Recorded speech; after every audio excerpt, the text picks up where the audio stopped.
Germanton Hospital pioneers in world-class orthopedic cardiology and multi-specialty care. Top 3 in Hyderabad, top 10 in South India. Attapur, Hyderabad. So అట్లాగే మీది ఒక batch Srikanth విను ఇది శివాజీ రాజా ఉత్తేజి బండ్ల గణేష్ బండ్ల గణేష్ది మళ్ళీ విచిత్రంగా అనిపిస్తుంటుంది అసలు అందులో ఒక చిన్న క్యారెక్టర్ వస్తుంది అంతకుముందు చిన్న చిన్న వేషాలు లేదు బండ్ల గణేష్ వినోదం ఫస్ట్ సినిమా వినోదం అంతకుముందు తను చాలా కష్టపడి వచ్చాడు. తను కూడా కర్ణాటక. నాకు ఎలా పరిచయం అంటే ముగ్గురిది కర్ణాటక. మా శ్రీకాంత్ది, మా బండ్ల గణేష్ది, ఆవుతి ప్రసాద్ నేను classmate film institute. Srikanth junior. Srikanth Puri Jagannath garu ఈ బండ్ల గణేష్ వెళ్తే 1 year అటు ఇటు batch, 7th batch 6th batch అలా ఏదో ఉంది మొత్తానికి. ఎలా అయితే ఈ గణేష్ చిన్నోడు మా అందరికి బాగా 10-12 ఏళ్ళు చిన్నోడు ఉంటాడు మాకన్నా. అప్పుడు అదే తొత్తర సేమ్ ఇప్పుడు ఏం తొత్తర ఉందో ఇంకా చిన్న తొత్తర. అప్పుడు ఎప్పుడు నేను శ్రీకాంత్ ఎప్పుడు గన్ని అని పిలుస్తాం. వాళ్ళు మాత్రం మా ఫాదర్ ఎవరో మొన్నే మా ఫాదర్ తర్వాత శివాజీ అన్న శ్రీకాంత్ నన్ను ఎప్పుడు అన్నయ్య అంటాడు, ఇలా పిలుస్తారు అని. నాకు ఆడి మీద ఒక ఒపీనియన్ బండ్ల గణేష్ ఈ తొత్తరగాడి అసలు అని. ఎలా తొత్తర ఉండేదంటే ఇప్పుడు శ్రీకాంత్ నేను బయటికి వెళ్ళి వస్తే వాడు శ్రీకాంత్ ఇంట్లో కూర్చునేవాడు. కూర్చుని మా శ్రీకాంత్ వాళ్ళ ఫాదర్తో మాత్రం వాళ్ళిద్దరు బీరు కొట్టడానికి వెళ్ళిపోయారు, బీరు వేసేస్తున్నారు వాళ్ళిద్దరూను, అది సంబంధం లేదు తుత్తర అని చెప్పేవాడు. ఆ చిన్నోడు బాగా. ఇది 25 ఏళ్ళ క్రితం. అది మా ఇద్దరు మనసులో పెట్టుకునేవాళ్ళం. పెట్టుకుని తలుపేసి ఏంట్రా చెప్పావు ఇంట్లోనూ అని జడిపించేవాళ్ళం. అది మన్నాడు షూటింగ్ ఉండేది. ఎప్పుడో నా చేతిలో కర్ర ఉండేది.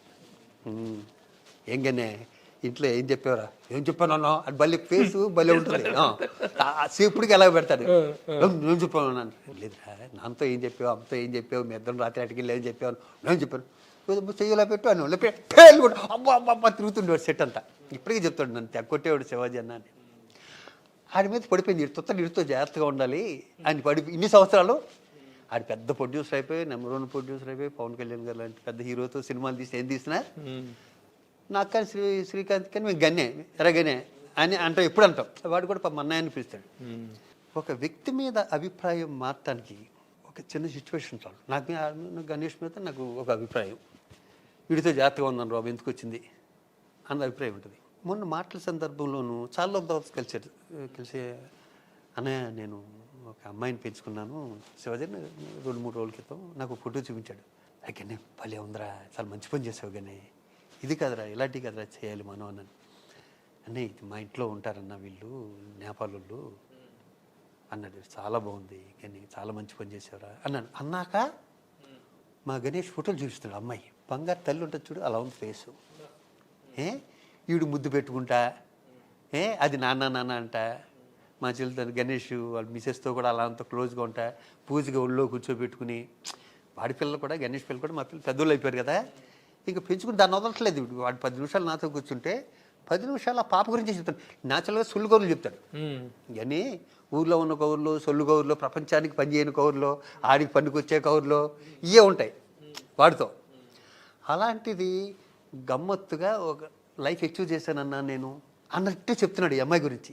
నాకు తెగ నచ్చేసేవారు కానీ హగ్ చేసుకుని సూపర్ రా, నేను ఇంటికి వస్తాను నేను చూడటాను, రాను ఇప్పుడే రాను, ఇప్పుడు కాదు నేను వస్తాను వెళ్ళాను.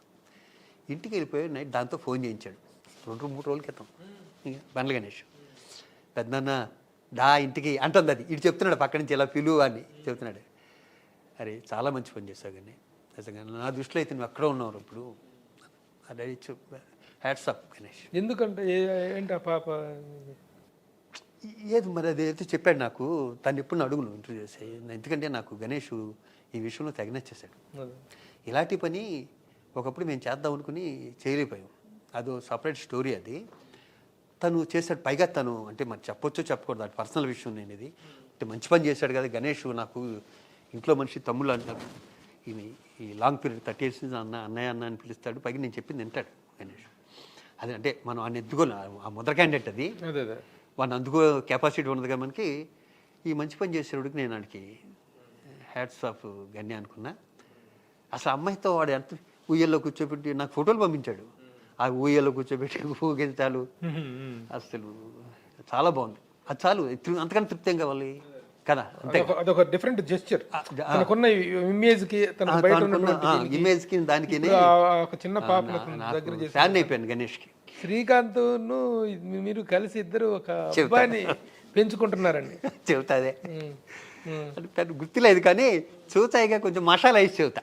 అది మామూలుగా చెప్తే పెద్ద ఇంట్రెస్ట్ ఏముండదు. అది ఎందుకు చెబుతా అంటే మిగతా వాళ్ళకి ఎవరికైనా పనికి వస్తుంది అని. సరే మేమిద్దరం ఊరికే షూటింగ్ అయిపోయింది, 2 గ్లాసులు మంచినీళ్ళు తాగి అలా బీచ్ వెనకాల బీచ్ అంతా అలా తిరుగుతూ బీచ్లో మంచినీళ్ళు తాగా. అర్థం చేసుకున్నాడు అర్థం చేసుకున్నంత చల్లటి మంచినీళ్ళు తాగి ఇద్దరం బీచ్లో కూర్చుని ఇంకేంటి బాబా అది ఇదని మాట్లాడుకుంటూ ఏదన్నా చేయాలరా అనుకుంటే ఎవరినన్నా పెంచుకుందాం బావా. ఎక్కడ ఇది? వైజాగ్ బీచ్లో. ఉమ్, ఉమ్, ఉమ్. ఎవరన్నా పెంచుకుందాం మనిద్దరం. అవునరా ఏదన్నా మంచి పని చేయాలరా, దేవుడు మనకి మంచి పొజిషన్ ఇచ్చాడు. మా బావ కూడా సెంటిమెంటు, అంటే విపరీతమైన ప్రేమ తనన్నా నాకు అంతే. ఉమ్, అంటే ఒక పల్లీలు అమ్ముకునేవాడు చిన్నపిల్లవాడు, ఆడు పల్లీలు అయిపోతే బాబా 2 రూపాయలు ఆట అయిపోయాడు. ఉమ్, ఉమ్. బీచ్లో ఆడికి తల్లి తండ్రి ఎవడ బీచే, వాడికి అమ్మా నాన్న అంతా బీచే. వీళ్ళలో మార్పు తీసుకొద్దాంరా మనం, వీడిని పెంచుకుందాం అన్నాను.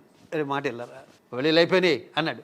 పల్లీలు కదరా రారా శ్రీకాంత్ గారు గుర్తుపెట్టావుంటే చీకట్లో ఉన్నాం కదా గుర్తుపెట్టాడు. ఏం చేస్తావు? పల్లీలు అమ్ముకుంటాను. ఇంకేం చేస్తావు? ఎవరైనా డబ్బులు ఇస్తే భోజనం చేస్తుంటాను. సరే నిన్ను హైదరాబాద్ తీసుకెళ్ళి మేము పెంచుకుంటాం, వస్తావా? వస్తానన్నాడు. సరే ఇక్కడి నుంచి మమ్మల్ని నాన్న అని పిలవాలి. ఓకే ఏంటి 2 గ్లాసులు మంచినీళ్ళు తాగి వస్తానన్నాడు. సరే పొద్దున్నే షూటింగ్ దగ్గరికి వచ్చాను అని చెప్పాం. ఆడు వచ్చాడు, మాకు బీచ్లోనే షూటింగ్ దగ్గరికి వచ్చాడు. మీ ఇద్దరం సంతోషపడిపోతున్నాం. సరే షూటింగ్ ప్యాకప్ అయిపోయింది. వీడికి ట్రైన్లోను ఎక్కించింది, మా మేకప్ మన్నాలతో జోడి చేసి వీడిని హైదరాబాద్ తీసుకొచ్చేవాడిని. నేను మధురానగర్లో ఉండేవాడిని, మా బావ ఏమో ఫిలింనగర్లో ఉండేవాడు. ఫస్ట్ నేను తీసుకెళ్తానన్నాడు. మా ఓడి పిల్లలు చిన్నోళ్ళు, నా పిల్లలు చిన్నోళ్ళు. మా ఓడి పిల్లలు ఇంకా చిన్నోళ్ళు, శ్రీకాంత్ మా బావ పిల్లలు. 3 days మా ఓడి ఇంట్లో ఉన్నాక ఫోన్ చేశాడు. బావా వీడు నిన్ను అడుగుతున్నాడు రా, ఇద్దరం బిజీగా ఉంది షూటింగ్, నీ దగ్గరికి పంపిస్తాను అన్నాడు. సరేరా పంపించు. కార్ డ్రైవర్ తీసుకొచ్చి మధురనగర్ మా ఇంట్లో వదిలాడు. నేను ఇంట్లో చెప్పాను కదమ్మా నేను పెంచుకుంటున్నామని. వీడు సగం రోజులు మా బావాళ్ళ ఇంట్లో ఉంటాడు, సగం రోజులు మా ఇంట్లో ఉంటాడు. ఇంకా నాకు చాక్లెట్ కావాలని రారని కిందే షాప్ ఉంది, అటుకి వెళ్ళి మొత్తాన్ని చాక్లెట్ కొని పెట్టి పైకి తీసుకొచ్చాం. మా వాళ్ళు చిన్న వాళ్ళు, మా పాపను వాళ్ళిద్దరు. జాగ్రత్తగా నీకు ఏం కావాల్సిందే వండించి తిను, నేను స్కూల్లో జాయిన్ చేస్తాం. స్కూలా అన్నాడు. అటు ఫస్ట్ రియాక్షన్, అవునరా నువ్వు ఎప్పుడు కావాల్సింది ఇక్కడ, ఎప్పుడు కావాల్సింది అక్కడికి, చిన్న దగ్గరికి శ్రీకాంత్ దగ్గరికి వెళ్ళిపోద్ది కానీ నువ్వు సరే ఇక్కడ ఉండవు అన్నావు. మన్నాడు నేను షూటింగ్ నుంచి ఇంటికి వచ్చేసరికి ఇల్లంతా గందరగోళంగా ఉంది. ఏంటంటే మా ఇద్దరు పిల్లలు జుట్టు నీళ్ళు వేసిపోయి మా పాప జల్లన్నీ ముందు అంటే ఇద్దరిని వంగబెట్టిపోయి బాధేశాడు. తప్పు నాన్న, చెల్లిని తమ్ముడిని కొట్టకూడదు నువ్వు, వాళ్ళిద్దరు మనోళ్ళరా. ఓహో మనోళ్ళా అన్నాడు. ఈయన అర్జెంటుగా స్కూల్లో జాయిన్ చేసేయాలి. ఇన్ని మళ్ళీ మన్నాడు స్కూల్కి వెళ్ళి వచ్చాడు, బాత్రూమ్ వెళ్ళి బీడీ గొప్పవుతుంది.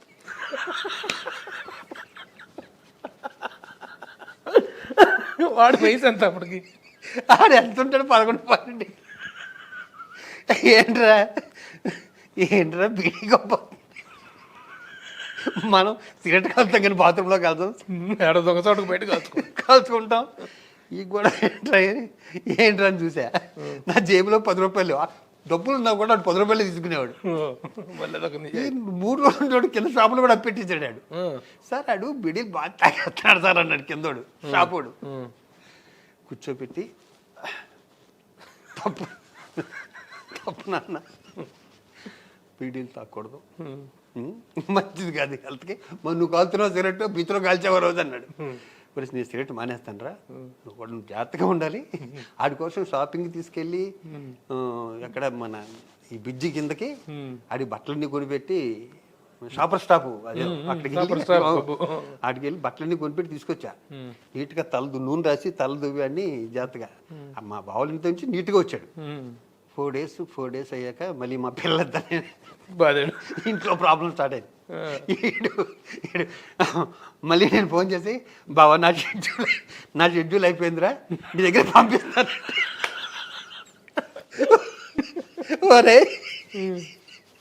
నీకు అర్థమైంది కదా అన్నాడు. అర్థమైందిరా.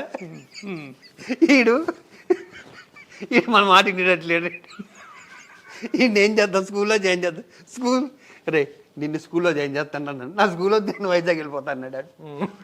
మొత్తం వైజాగ్ కాదురా, ఇప్పుడు ఏంటంటే లోపల తప్పనిగా తీసుకొచ్చాం కదా, ఫెయిల్ అవ్వకూడదు కదా ఏదైనా వాడు పట్టుకుంటే. వైజాగ్ కాదురా, నువ్వు ఇక్కడ ఉండు, నేను చదివిస్తాను. చదివేవాడు చదువుతాడు, నేను చదవను అన్నాడు. ఓహో వీడికి చదివి ఎక్కట్లేదు, చదివి ఎక్కదు, పోనీ చదవద్దురా. ఎవరు లేరు వాడికి అనాదా?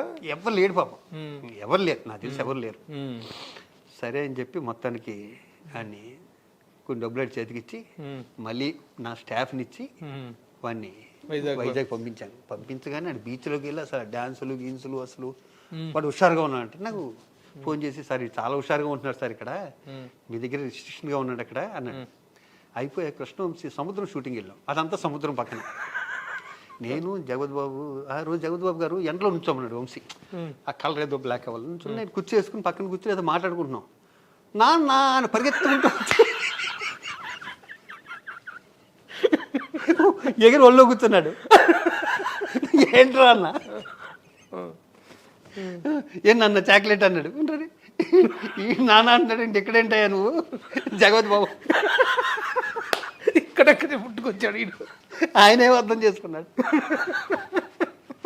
ఇది ఇంక వంశీ ఆడుకోవడం మొదలు పెట్టాడు. ఇంకా వంశీ మామూలు దొరికితే చాలుగా అలా షూటింగ్ అంతకాలం ఉండేవాడు. తర్వాత ఇంకా మళ్ళీ నెక్స్ట్ టైం ఏదో వైజాగ్ షూటింగ్ వెళ్ళి కూడా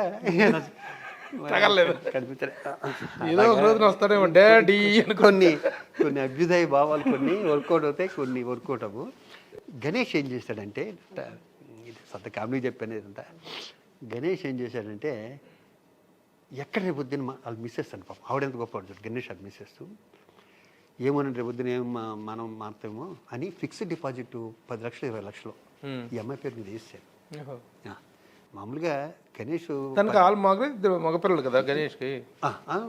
గణేష్కి ఇద్దరు అబ్బాయిలు. అమ్మాయి కూడా ఉంది. అమ్మాయి లేదు, ఇప్పుడు అమ్మాయిలు ఇదే అమ్మాయి అనుకో. ఏ అమ్మాయి? ఎంత ఉంది? ఇంత ఉంది, అది దొంగముండ ఇంత ఉంది బుద్ధిగా అసలు. నేను చెప్పేది 3 days క్రితం చూసా. అదే అదే చేసి అమ్మాయికి ఫిక్స్డ్ డిపాజిట్ చేశాడు. అదే నా దృష్టిలో ఒక మనిషి ఒకలా ఉంటే సెకండ్ షేడు ఎక్కడో నాకు ఒకసారి అలాగా దేవుళ్ళే కనిపించాడు. సుమన్ టీవీలో మీ పర్సనల్ అండ్ బిజినెస్ ప్రమోషన్స్ కోసం కింది నెంబర్కి కాంటాక్ట్ చేయండి.